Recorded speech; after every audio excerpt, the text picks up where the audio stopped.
Deuxième partie de notre émission consacrée au décryptage de la crise entre le Bénin et le Niger. Une crise où le général Abdourahmane Tiani ne pardonne pas à son homologue béninois de lui avoir fermé ses frontières. On continue cette analyse. Monsieur le ministre Valentin Djenoutin Agassou, est-ce qu'on peut comprendre que le président Talon demande l'ouverture de ses frontières, en tout cas l'ouverture des frontières du Niger, pour qu'il laisse s'acheminer le pétrole du Niger via le pipeline qui traverse son territoire. Il dit ne pas comprendre que le Niger ferme ses frontières, mais en espérant et en demandant que son pétrole coule à travers le pipeline qui traverse le Bénin. Vous savez, quand j'ai suivi l'émission là, ça m'a fait marrer. Ça m'a fait marrer parce qu'il dit, oui, voilà, le Niger refuse d'ouvrir ses frontières. Oui. Est-ce qu'il avait interrogé le Niger avant de fermer les frontières avant? Oui, lorsqu'on est chef d'État, on n'a pas de réaction épidémique. Et c'est ça qui nous a conduit dans ce chaos que nous vivons aujourd'hui. Comme je vous l'ai dit, cette brutalité ou bien cette effervescence à se jeter sur le dossier, en même temps parce que Bazoum l'a appelé pour dire « Monsieur le Président, ils m'ont déposé ». Bon, et comme lui, il a beaucoup d'intérêt dans ce dossier. Quel intérêt avait-il? Ça dit, le pétrole, il est plein dedans. Mais vous n'avez pas vu Bazoum au Bénin, quand il était venu là? Et il dit, le pétrole du Bénin, le pétrole du Niger est le pétrole du Bénin. Demandez à votre président, demandez au ministre des Finances. Et quand il le disait, il fallait regarder le président béninois. Il souriait. Parce que vous savez très bien. C'est plutôt une bonne nouvelle. Une bonne nouvelle, pas pour les Béninois. Pas pour les Béninois, pour Talon. Parce que vous savez. Vous venez de dire que le port du Bénin, le port du Niger. Je vais faire la part des choses. OK. Vous savez, les 300 milliards sur les 20 ans, ça, c'est le Bénin, ça. Mais les contrats avec Atral, avec plein d'autres sociétés de Talon, avec le Niger, avec le neveu de Bazoum, il y a trop de choses, vous savez. Et Talon dit. En toute chose, en toute situation, je pense d'abord à moi. Je pense à moi tout le temps. Ce n'est pas le Bénin qui fait courir les talons. Hein. Ce sont ses intérêts privés. Vous pensez qu'un chef d'État, vraiment, pouvait se comporter tel qu'il s'est comporté là, dans une situation où vous savez que les marchandises qui arrivent dans le port du Bénin, oui, pratiquement 50-60%, ce sont les marchandises du Niger. Ça, c'est en temps normal avant. Maintenant que ce pays a découvert le pétrole, le gaz, beaucoup d'autres minerais, où nous avons beaucoup à gagner, vous pensez qu'un chef d'État pourrait se comporter ainsi? Et vous m'avez demandé tout à l'heure si on pouvait condamner le président Talon parce qu'il a décidé d'appliquer les décisions de la CEDEAO. Oui. Mais avant le Niger, il y a eu la situation du Mali.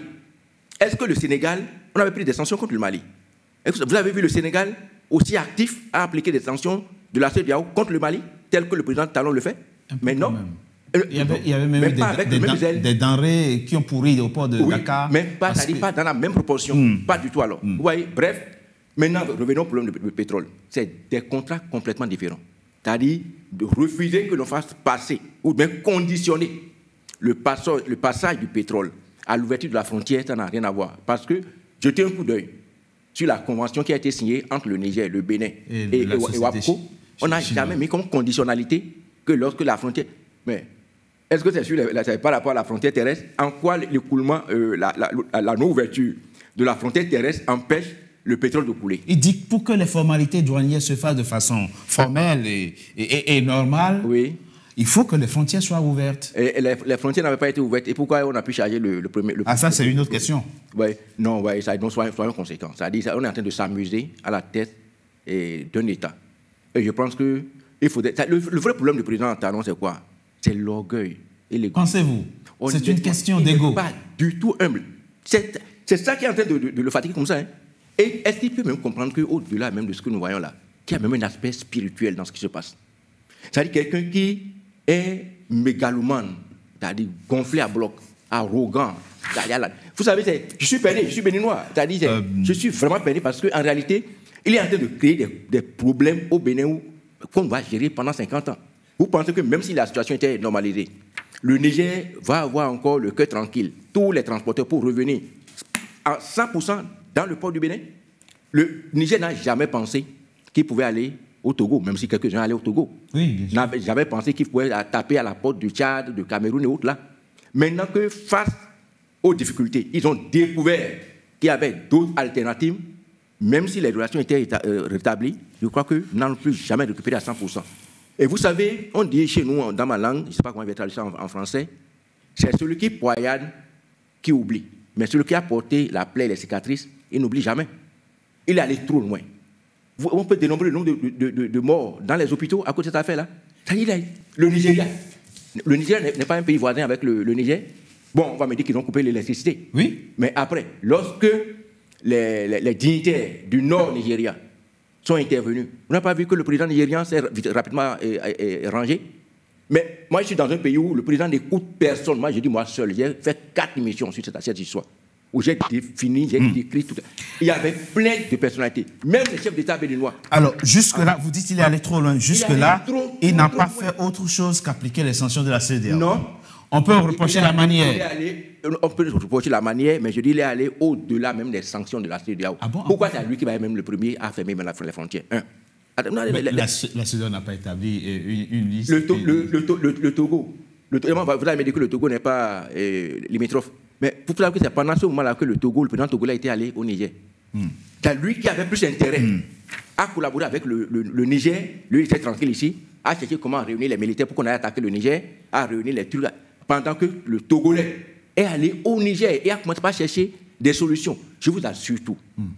Le président béninois aurait écouté les Béninois, qu'on n'en serait pas là. Il devrait prendre le lead, je vous dis, il devrait prendre le leadership de la résolution de cette crise du Niger avec la CEDEAO. Il a fauté, ça, franchement.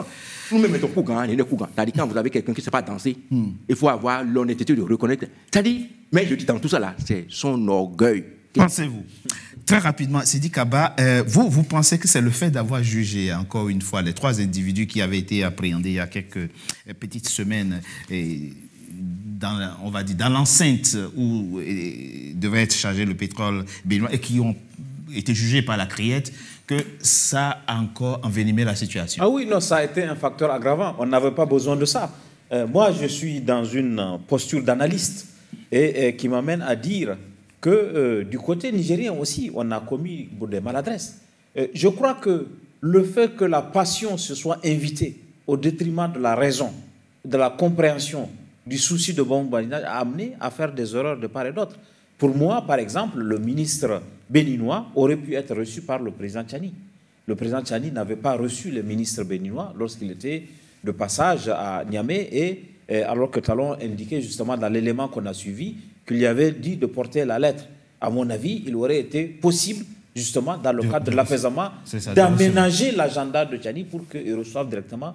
Et la présidence du Niger a expliqué que c'est parce qu'il y avait une contrainte d'agenda. Je suis sûr que si Tchani avait demandé au ministre de rester le lendemain, même le surlendemain, pour le recevoir, il l'aurait reçu. Bon, donc, de ce point de vue, il y a quand même des choses qui ont été faites. Et le Bénin aussi, dans ce contexte de tension, n'aurait pas dû aller jusqu'à cette extrémité d'arrêter des gens, de les déférer à la criette, de les condamner.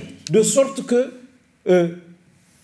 au contentieux déjà sur la réouverture de frontières, s'ajouter le contentieux sur le sort de ces Nigériens qui ont été arrêtés. Donc, je crois que cette considération de patience, de passion, de réaction un peu, comment dire, émotive, a fait que souvent on a passé les intérêts des pays derrière. Exactement. Parce que aujourd'hui, il n'est pas dans l'intérêt du Niger de ne pas ouvrir sa frontière à le Bénin aussi. Parce que c'est simplement de la comptabilité, c'est très mathématique. Hein. Pensez-vous? Je donne l'exemple que je donne. Il y a quelques années, pour faire venir un conteneur de Cotonou, c'est 1,5 million de francs CFA. Jusqu'à Maradi, la deuxième ville. Aujourd'hui, si on veut faire venir le même Cotonou, c'est 5 millions. Parce qu'il faut l'amener à Lomé, oui, c'est ça. Et il faut le faire transiter par le Burkina Faso. Avec le défi sécuritaire qu'il y a, il faut des escortes.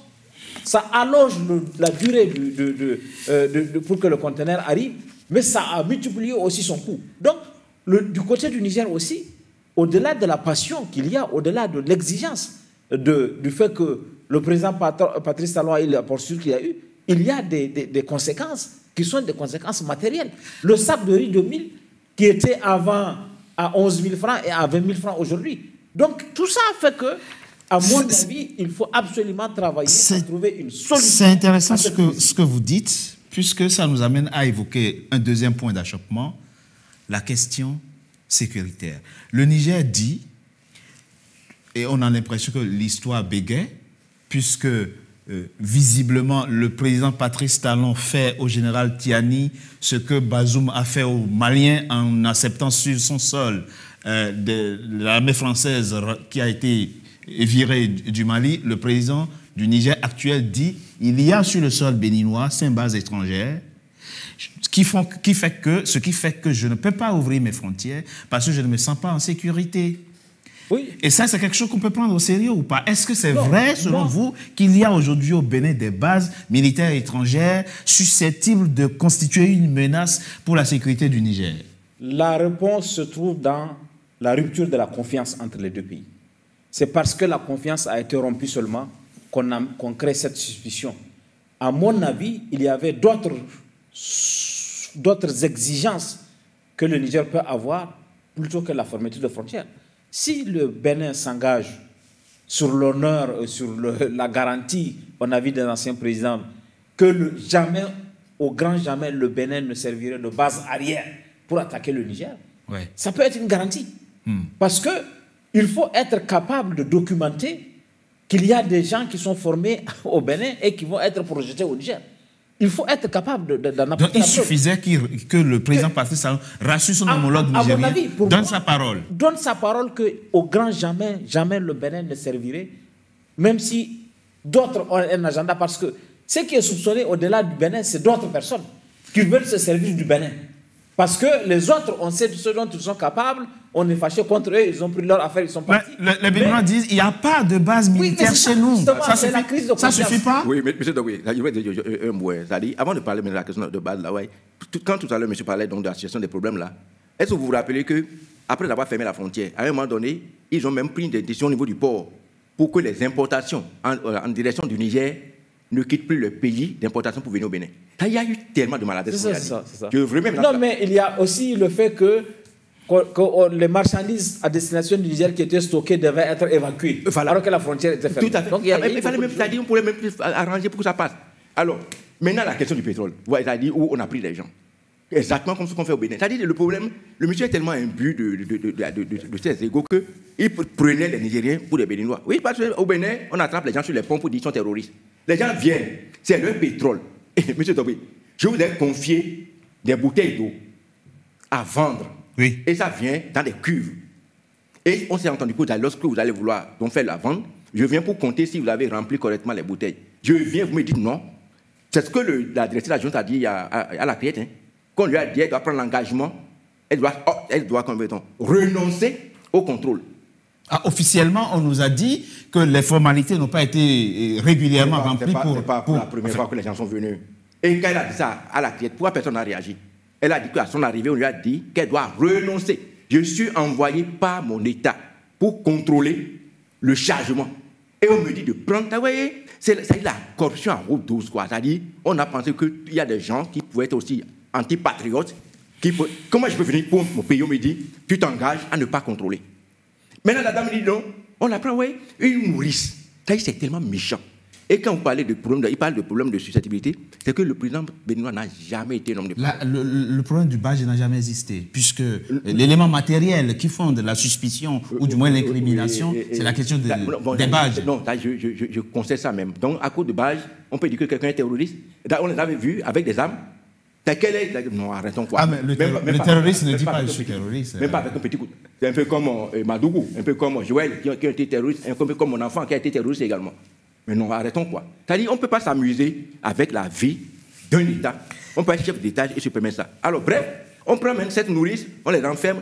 Mais vous pensez que l'État nigérien pouvait être vraiment à l'aise à collaborer avec quelqu'un comme ça? En ce qui concerne les questions des bases militaires, est-ce que ce n'est pas simple qu'on mette sur pied une commission au niveau magistrat militaire, au niveau donc de, comment vous appelez ça, chef d'état-major de l'armée du Niger, du Bénin, s'ils veulent peut-être chercher un autre, qui soit un peu neutre, pour aller vérifier dans les camps là, au niveau du Nord, parce que les gens ont ciblé.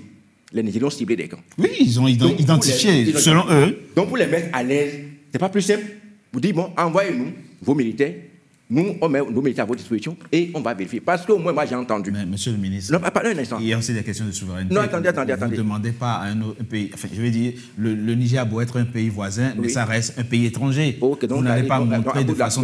On refuse. Mais après la souveraineté, les autres ont dit, nous fermons notre frontière. Maintenant, c'est pourquoi vous vous plaignez. Le porte-parole du Bénin a dit qu'on a construit 20 petits camps fortifiés. 20 petits camps fortifiés. Mais pour les raisons sécuritaires du Bénin. Tout à fait, je suis d'accord avec. Maintenant, les autres ont dit, nous avons identifié des gens qui se trouvent... Pour moi, là, honnêtement... Il fallait clarifier la situation. Réfléchir, mettre une commission pour mettre les gens à l'aise. Parce que c'est une question, effectivement, de sécurité de part et d'autre. Et c'est une question de confiance. Parce que les gens ne vont pas mettre quand même des ennemis à leur porte. C'est-à-dire, vous mettez quelqu'un qui a une arme. Vous me demandez donc d'accepter qu'il reste à ma porte tout le temps. Et que je vous ouvre mes portes. Mais arrêtons quand même quoi. C'est-à-dire, soyons quand même sérieux. Donc moi, je ne dis pas qu'il y a effectivement des gens basés au Bénin. Je n'ai pas de preuves. Mais parce que les gens le soupçonnent. Vous savez, il y a quelque chose que nous perdons de vue. Celui qui est aujourd'hui, celui qui est le responsable, le premier responsable du Niger aujourd'hui, oui. Il a été sous Yessoufou à la garde présidentielle. Oui. Il a été sous Bazoum à la garde présidentielle. Oui. Ça veut dire quoi? Ça veut dire que c'est quelqu'un qui connaît assez dans ce domaine. En matière militaire. En matière militaire, et qui connaît assez du président Talon, ses deals avec Bazoum ou avec d'autres. C'est ça le problème, quoi. C'est un monsieur qui en sait trop. Donc il ne peut pas se lever et dire des choses en l'air. Donc il connaît l'homme. Franchement, la solution, c'est qu'on ne peut pas garder les frontières du Bénin indéfiniment fermées. Justement, par rapport à la solution, je propose qu'on marque une coup de pause. On se retrouve dans quelques instants pour esquisser, ou du moins envisager ce qui peut être une sortie de crise possible. À tout de suite. Les ressources naturelles sont toujours restées le moteur des grandes économies émergentes. Bienvenue en RDC, un pays doté de riches gisements de cuivre, de cobalt, d'étain, de tantale, d'or, de diamants, de lithium, de nickel et de plusieurs terres rares au monde. Nos ressources naturelles sont au cœur des objectifs de développement durable et sont indispensables dans la transition énergétique qui doit permettre à la planète de basculer vers l'énergie propre. Alors que le monde en profite, nos populations devraient également en profiter pour un avenir meilleur et prospère. La collaboration et la coopération pour le développement et la croissance mutuelle sont la voie à suivre pour fournir des infrastructures de base et élever le statut socio-économique de notre peuple. La RDC accueille les investissements du monde entier. L'agence de pilotage, de coordination et de suivi des conventions de collaboration signées entre la République démocratique du Congo et ses partenaires privés, l'APCSC en sigle, est un instrument très stratégique. C'est en fait le bras ouvrier pour le développement intégré de notre pays. Les gestionnaires des ressources naturelles font leur travail d'une part, et les gestionnaires des infrastructures présentent des états de besoin de l'autre part. Maintenant, il faut un trait d'union qui connecte le besoin au potentiel. C'est ça la PCSC. Fidèle à la vision chère au chef de l'État, celle de développer la RDC en lui dotant des infrastructures de base grâce à ses ressources naturelles, notre détermination, c'est de voir un Congo industrialisé, un Congo développé, un Congo où on peut se déplacer, un Congo où on peut imaginer l'inimaginable. Donc, si vous envisagez un investissement important pour des perspectives mutuellement bénéfiques, contactez-nous. APCSC souhaite la bienvenue au monde en RDC et à son tour fait du monde de la RDC une économie florissante, prospère et inclusive.